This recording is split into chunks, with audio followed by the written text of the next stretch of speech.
వేషకులకు స్వాగతం. నమస్కారం. YS Vijayamma strong counter Jagan రెడ్డిగా, భారతిరెడ్డిగా. ఈరోజు ఆమె మాట్లాడిన మాటలు చూస్తూ ఉంటే ఇండైరెక్ట్గా భారతిరెడ్డికి స్ట్రాంగ్ వార్నింగ్ ఇచ్చినట్టే కనిపిస్తూ ఉంది. వైఎస్ రాజశేఖర రెడ్డి ఆయన ముఖ్యమంత్రిగా ఉన్నంతసేపు సంపాదించిన ఆస్తి అంతా కొడుకు పిల్లలు, కూతురు పిల్లలు, అంటే వైఎస్ జగన్మోహన్ రెడ్డి ఇద్దరు ఆడపిల్లలు, షర్మిల కొడుకు కూతురు నలుగురికి సమానంగా పంచాలన్న ఆమె మాటల్ని ఇప్పుడు ఆమె వైఎస్ఆర్ కాంగ్రెస్ పార్టీ పేటీఎం కూలీలకి, దండుపాళెం బ్యాచ్కి, ఒక్కరాక్షకి ఇస్తున్న వార్నింగ్కి సంబంధం ఏంటి? ఎవరిని ఉద్దేశించి ఆమె పరుష పదజాలాలు వాడారు? కొడుకు పేరు, కోడల పేరు ఎత్తకుండా వైఎస్ఆర్ కాంగ్రెస్ పార్టీ ప్రచారం చేస్తున్న విష ప్రచారం మీద ఆమె ఎందుకు ఆగ్రహం వ్యక్తం చేశారు? తెలుసుకునే ప్రయత్నం చేద్దాం. విశ్లేషించడానికి మనతో పాటు ఉన్నారు సోషల్ యాక్టివిస్ట్ శ్రీలీల గారు. వారిని అడిగి మరిన్ని విశేషాలు వేసుకుందాం. నమస్తే శ్రీలీల. నమస్తే అండి. వైఎస్ విజయం గారు ప్రెస్ మీట్తో మాట్లాడుతూ ఇండైరెక్ట్గా భారతిరెడ్డిగా వార్నింగ్ ఇచ్చారు అన్న వ్యాఖ్యలను పడతా ఉన్నాయి. కొడుకు జగన్మోహన్ రెడ్డి పేరు ఎత్తకుండా షర్మిల మీద చేస్తున్న దుష్ప్రచారాన్ని తిప్పికొడుతూ వైఎస్ఆర్ బిడ్డ షర్మిల మీద ఎందుకు మీరు వికృత క్రీడలు ఆడుతున్నారు, వాస్తవాలు నేను చెప్తున్నా ఇవిగో అంటూ ఆమె చాలా అంశాలు ప్రస్తావించారు. ఆమె ప్రస్తావించిన అంశాలను ఎట్లా చూస్తారు, ఫేక్ ప్రచారాలను ఎలా విశ్లేషిస్తారు? ఇక్కడ ఒకటేనండి, వీళ్ళకి వైఎస్ రాజశేఖర రెడ్డి గారు బతుకున్నప్పుడు 2003లోనో 2004లోనో ఆయన ఆస్తులు అమ్ముకోవాల్సిన పరిస్థితి ఏర్పడింది. 2003. మరి అప్పటికి ఆస్తులు అమ్ముకోవాల్సిన పరిస్థితి ఉన్నది ఒకటో ఒక బిల్డింగో లేకపోతే ఏదో ఉన్నది అమ్మటానికి ప్రయత్నం చేసి అప్పుల పాలైపోయి ఇప్పుడు లక్షల కోట్ల రూపాయలు ఏ విధంగా కూడబెట్టారు అంటే ఒక్క నైట్లో ఎవరో కూడా అయిపోరు కదండి కుబేర్లు. ఏం జరిగిందో ప్రతి ఒక్కరికి తెలుసు. దాంట్లో ఏవనగా తండ్రి పేరు ఎందుకు జతపరిచాడో తెలుసు.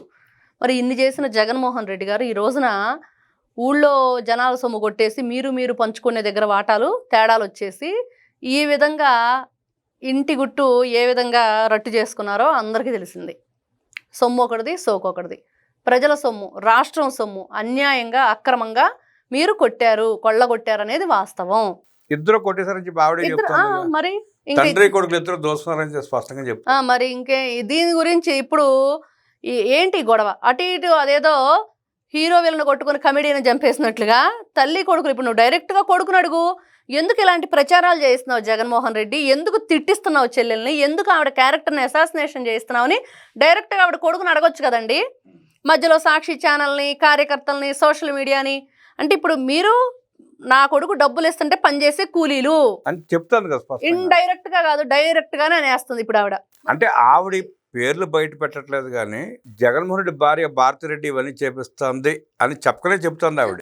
మరి అలాంటిది వీళ్ళందరికీ కొంచెం కూడా ఇంకా బుద్ధి తెచ్చుకోరా? ఉంటే తెచ్చుకోవడానికి జగన్మోహన్ రెడ్డి కాదండి, బుద్ధి ఉన్నాళ్ళైతే జగన్ రెడ్డి దగ్గర ఎందుకు పని చేస్తారు? అంతే, బుద్ధిహీనులు కాబట్టే ఇట్లాగా మరి ఇలాంటి పనులు చేస్తూ ఆ డబ్బులకి మరి ఇలాంటి పేటీఎం బ్యాచ్ లో తయారయ్యారు. మరి ఆవిడ చెప్పే మాటలు ఏంటంటే రాజశేఖర రెడ్డి గారు బ్రతుకున్నప్పుడు పూర్తిగా ఎక్కడా కూడా ఈ ఆస్తులు పంచడం అనేది జరగలేదు.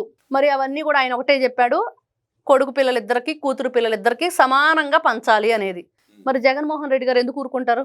అసలు పార్టీలోనే ఇంటికి ఒకడే ఉండాలి వారసుడు అది అన్నప్పుడు అంత కష్టపడి చెల్లెలు కాళ్ళు అరిగేలా ఊరంతా తిరిగి వస్తే మరి ఆవిడనే బయటికి గెంటేసి నువ్వు ఈ రోజున ఆస్తిస్తావంటే ఎవరైనా నమ్ముతారా?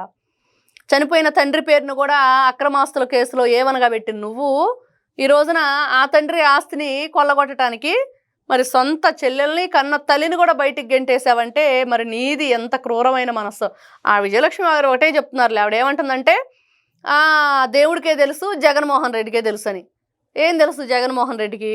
దోచుకోవడం తెలుసు, అది దోచుకోవటం మాత్రమే తెలుసు. దేవుడికి ఆయనకి తెలిసింది ఏంటంటే నువ్వు అన్యాయంగా అక్రమంగా లాక్కున్నావు, ఆ దేవుడు చూస్తున్నాడు అన్నట్లు మాట్లాడుతుంది. కానీ ఆవిడ కూడా ఆ మాట అనాల్సిన అవసరం లేదండి. రాజశేఖర రెడ్డి గారు ఉన్నప్పుడు ఏం జరిగిందో స్పష్టంగా ఆవిడకి బాగా తెలుసు. అదే మాట చెప్తే సరిపోయేది.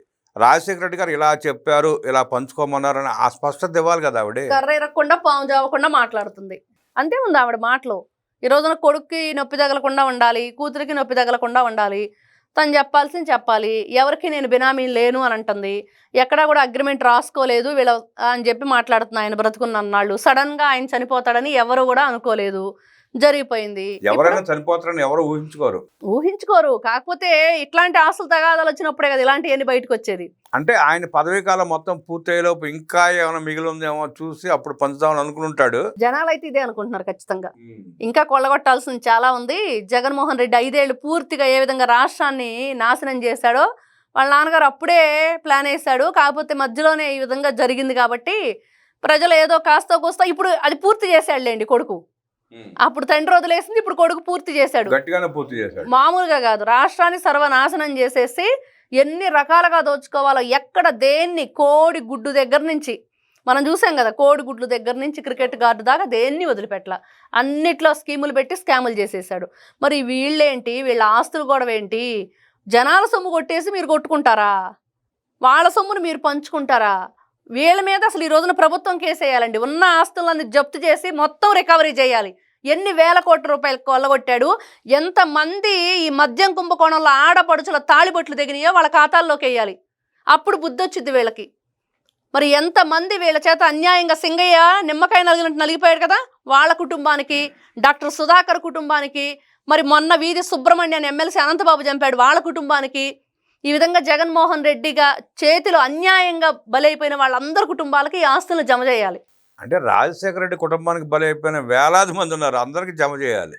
అందరూ అదే ఒకటి కాదు. ఈ రోజున మనకు తెలిసిన కొన్ని పేర్లు మనం ఇప్పుడు చెప్పుకుంటున్నాం. తోట చంద్రయ్యనో ఇంకొహరనో ఇలా చెప్పుకుంటూ పోతే ఆనాటి నుంచి ఈనాటి వరకు ఎక్కడ రాజారెడ్డి దగ్గర నుంచి మరి అప్పటి నుంచి ఇప్పుడు దాకా ఎంత మంది బలైపోయారో వాళ్ళందరికీ ఇదంతా సొమ్ము రికవరీ చేస్తే అప్పుడు కూర్చొని ఏడుస్తారు అందరు నెత్తి మీద గుడ్లేసుకొని. అంతే కదండి, లేకపోతే ఏంటి అన్యాయం? ఎక్కడి నుంచి వచ్చింది నీకు ఈ వేల లక్షల కోట్ల రూపాయల డబ్బు? వేల వందల ఎకరాల్లో ప్యాలెస్లు కట్టేసుకొని ఇష్టానుసారంగా అండర్ గ్రౌండ్లో ఏ పబ్జీని ఆడుకుంటూ నువ్వు ఇష్టానుసారంగా వెళ్ళే ఫ్లైటు వచ్చే ఫ్లైటు వెళ్ళి ఆ యలహంక ప్యాలెస్ అంటారు, తాడేపల్లి ప్యాలెస్ అంటారు, లోటస్ పాండ్ అంటారు, అక్కడ చూస్తే ఋషికొండ ప్యాలెస్, మొత్తం ఎక్కడికక్కడే ప్రజల సొమ్ముని రక్తం జలగలాగా పీకేశాడు ఈ జగను. పీల్చేసి ఈ రోజున మీరు ఆస్తుల దగ్గర తగువులు వచ్చేసి మద్యం కుంభకోణం ఏమో వాటాల దగ్గర తగువులు వచ్చినాయి, అసలు కుంభకోణం బయటకు వచ్చింది, వీళ్ళకేమో ఆస్తుల దగ్గర పంపక ఇది వచ్చింది, వీళ్ళు బయటపడుతున్నారు. ఇంతే ఈ దొంగలు కనుక ఏ విధంగా కొట్లాట్లు జరుగుతాయి అట్లా బయటపడుతుంది తప్పించి వాళ్ళంతటి వాళ్ళు ఏ రోజు కూడా మరి ఏ విషయంలో కూడా బయటపడింది లేదు. ఎప్పటికైనా దోచుకున్న సొత్తు పంచుకునేటప్పుడు బయటపడతాయి వాస్తవాలు నిజాలన్నీ. ఇప్పుడు అలాగే బయటపడతాయి ఒక్కోటి. ఈ రోజున వైఎస్ అంటే ఇక్కడ జగన్మోహన్ రెడ్డి గారు కూడా ఇంకో పెద్ద తప్పు ఏంటంటే ఆస్తి ఇవ్వకపోగా చెల్లెలకి, సరే రాజకీయాల్లో కూడా ప్రవేశం ఇవ్వకపోగా ఆవిడ క్యారెక్టర్ని అసాసినేషన్ చేయటం, ఇష్టానుసారంగా 200 కోట్లు కమ్ముడు పోయారు షర్మిలాను సునీత అని చెప్పి మాట్లాడటం. తల్లి మీదే విమర్శలు చేయించిన జగన్మోహన్ రెడ్డికి చెల్లి క్యారెక్టర్ అసాసినేట్ చేయడం పెద్ద కష్టమా? అంతేలేండి, చాలా ఘోరం. ఆవిడేమో కొడుకుని చూస్తేనేమో కన్నీటి పర్యంతం అయిపోయి ఏడుస్తూ ఉంటుంది. ఎందుకంటే వాడు దొంగైనా దోపిడీదారునైనా కన్నతల్లి ప్రేమ మారదు. అంటే వాళ్ళకి నోట్ల కట్ట తప్ప సెంటిమెంట్స్ అనేవి ఉండవు, బ్లడ్ రిలేషన్ అనేది ఉండదు. కాబట్టే అంత ఘోరాతి ఘోరంగా కార్యకర్తలు చెత్త తిట్టిస్తున్నాడు, సోషల్ మీడియాను పెట్టి క్యారెక్టర్ అసాసినేషన్ చేయిస్తున్నాడు, ఛానల్ను పెట్టి అమరావతిని దేవతల రాజధాని అని ఎంత గొప్పగా మనందరం చెప్పుకుంటుంటే ఈ దుర్మార్గుడు ద్వేషాల రాజధాని అని చెప్పించాడు. ఇంతకంటే గౌరవం ఇంకేమైనా ఉందంటే ఎంతసేపటికి ఎడ్డం అంటే తెడ్డం అంటాడు జగన్మోహన్ రెడ్డి. అందుకనే ప్రజలు నడ్డి విరగొట్టి పక్కన పడేశారు 11 ఇచ్చి. అయినా కూడా నేను వస్తే చూడు అంటున్నాడు. నీ నడ్డి విరిగిపోయింది, ఇంకెక్కడ వస్తావు నువ్వు? వచ్చేది లేదు, చచ్చేది లేదు. చివరికి ప్రజలైతే నీకు ఆ ఒక్కటి కూడా 11 కూడా రాకుండా చేస్తారు. రేపు జగన్మోహన్ రెడ్డి కూడా నిలబడైతే అక్కడ పులివెందుల్లో కష్టం. అయ్యా కొడుకులు అధికారులని, ఐఏఎస్ ఆఫీసర్లని, ఐపీఎస్ ఆఫీసర్లను అడ్డం పెట్టుకుని రాష్ట్రాన్ని లూటీ చేశారు. ఆయన పాలనలో ఈయన పాలనలో పోలీసులు దొంగలు చేశారు. ఆ లూటీ చేసే సొమ్ముని, దొంగతనం చేసిన తెచ్చుకున్న డబ్బుల్ని పంచుకునే విషయంలో ఆ కుటుంబం వైఎస్ విజయమ్మ గారు జగన్మోహన్ రెడ్డి పనిచేస్తున్న వాళ్ళని దొంగలు చేస్తూ ఉంది, వాళ్ళని విమర్శిస్తూ ఉంది. వాళ్ళకి రావాలి బుద్ధి, ఇప్పుడు తెచ్చుకోవాలి. లేని బుద్ధి లేకుండా దిగారు, వాళ్ళ దగ్గరికి వెళ్ళారు పనిలోకి. ఇప్పుడుకైనా బుద్ధి గడ్డి తిని వచ్చాము, ఇకనైనా మా బుద్ధి మేము తెచ్చుకుంటామంటే బ్రతికిపోతారు. లేకపోతే ప్రతి ఒక్క కేసులో వాళ్ళని ఇన్వాల్వ్ చేస్తారు. ఈ రోజున ఏ కేసు అయినా చూడండి ఎవరి దగ్గరికి వెళ్తుంది, పిఎల్ దగ్గరకో వాళ్ళ పిఎల్ దగ్గరకో లేకపోతే ఇంకొకరి దగ్గరకో వెళ్తుంది తప్పించి ఏవనగా రాజకేశ్ రెడ్డి మరి ఆ రోజున ఇప్పుడు జైల్లో ఉన్నాడు. మరి అసలు మీటింగ్ ఎక్కడ జరిగిందంటే విజయసాయిరెడ్డి ఇంట్లో. ఆ విజయసాయిరెడ్డి ఏమో బయట ఉన్నాడు. ఏదో ఒకటి వచ్చేసి కృష్ణుడు గీత బోధ చేసినాడు 4 వాక్యాలు చెప్పి వెళ్ళిపోతాడు. దానివల్ల ఎవరికి ఉపయోగం లేదు, జగన్మోహన్ రెడ్డి గారికి మాత్రం ఉపయోగం ఉండిద్ది అని చెప్పి అందరూ అనుకుంటున్నారు. మరి ఇలాంటి వ్యక్తులు, వీళ్ళ జీవితం, వీళ్ళు చేసిన పనులు ఈ రోజున విజయలక్ష్మిగా ఏదైతే మాట్లాడుతుందో ఆ మాటలకు మరి వీళ్ళు అర్థం చేసుకొని తెలివి తెచ్చుకొని మా కుటుంబాలు, మేము, మా పిల్లలు, వాళ్ళ భవిష్యత్తును ఆలోచించుకొని బయటపడి ఇప్పటికైనా సరే ప్రజల గురించి, రాష్ట్రం గురించి, మీ పిల్లల భవిష్యత్తు గురించి ఆలోచిస్తే బాగుపడతారు. నిజమంత అబద్ధంతో తెలియదు కానీ మనకి వైఎస్ వివేకానంద రెడ్డి రాజశేఖర రెడ్డి గారు ఆస్తులు పంచుకున్నప్పుడు 2 వాటాలు వేసుకోవాలి. అన్నదమ్ములతో చెరుసగం తీసుకోవాలి. వైఎస్ వివేక గారు అదేంటన్నా మన ఇద్దరం కలిసిమెలిసి పెరిగాం, మనకంతా 3 పిల్లలు, ఉన్న ఆస్తి అంతా 3 వాటాలు వేసి 3 పిల్లలకి ఇచ్చేద్దాం అన్నాడంట ఆయన. అలాగే జరిగింది. అలా పంచుకున్న ఆస్తులను కూడా ఆయన చంపేసిన తర్వాత దాన్ని కూడా కబ్జా చేయడానికి ప్రయత్నించారు జగన్మోహన్ రెడ్డి అనుకో. ఆవిడ పేరు సౌభాగ్యమ్మ గారి పేరునున్న ఆస్తుల్ని, ఆ స్థలాల్ని వీళ్ళు కొట్టేయడానికి ట్రై చేస్తున్నారు. పాపం సునీతారెడ్డి గారినేమో ఆస్తి కోసం ఆవిడ తండ్రిని చంపేసిందని అదొక నింద.